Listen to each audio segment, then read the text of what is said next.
और चलिए अब बढ़ते हैं आगे, एक और बड़ी खबर की बात करते हैं। जी हाँ, इस बड़ी खबर की एक देश एक कानून यानी कि यूनिफॉर्म सिविल कोड पर आज हम बातचीत करेंगे।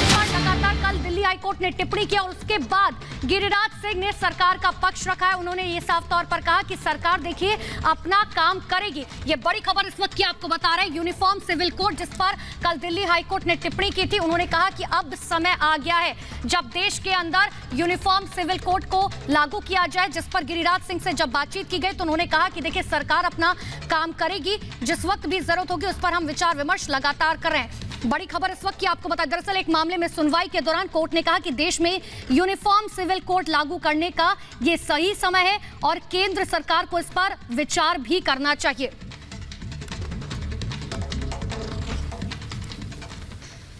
तो देखिए दिल्ली हाईकोर्ट की टिप्पणी के बाद गिरिराज सिंह ने साफ तौर पर कहा कि सरकार अपना काम करेगी। और ज्यादा बातचीत के लिए कई मेहमान हमारे साथ जुड़े हैं। सबसे पहले आपको उनका परिचय करा देते हैं। राजनीतिक विश्लेषक संजीव उनियाल हमारे साथ जुड़े हुए हैं, साथ ही राजनीतिक विश्लेषक गौरव गोयल हमारे साथ जुड़े हुए, इस्लामिक स्कॉलर अतीकुर रहमान हमारे साथ जुड़े हुए हैं। आप सभी का बहुत बहुत स्वागत है। सबसे पहले संजीव उनियाल जी आपका रुख करती हूँ। संजीव उनियाल जी, मोदी सरकार के नेतृत्व में पिछले 7 सालों में हमने देखा कि आखिर किस तरीके से हिंदुस्तान के अंदर धर्म और जाति की अब बात नहीं होती, और इसीलिए दिल्ली हाईकोर्ट ने कल टिप्पणी की है कि अब यह समय आ गया है कि अब इस सिविल कोड को जो है हिंदुस्तान में लागू किया जाए।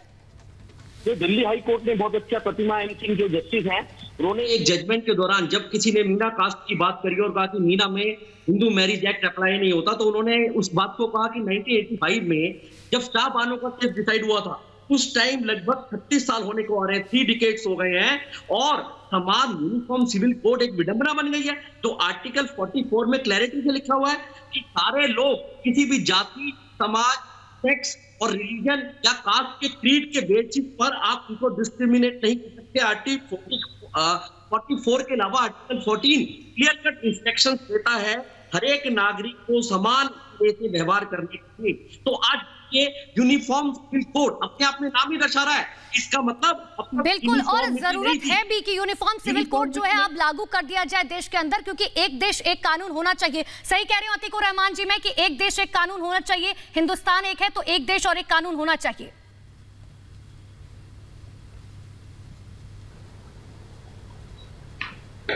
हैं तो इसके ऊपर काम तो होना चाहिए, जल्द से जल्द काम होना चाहिए।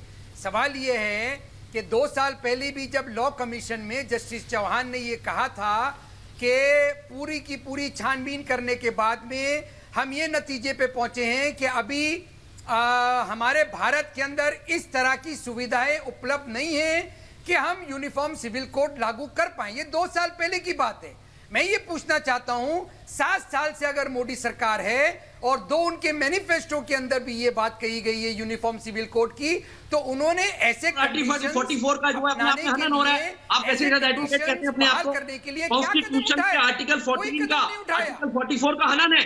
अब ये चीज टॉलरेट नहीं की जाएगी।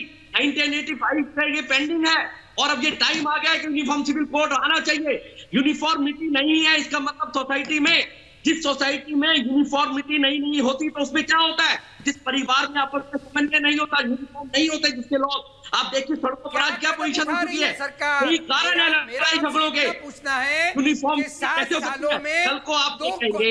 ठीक है, एक बार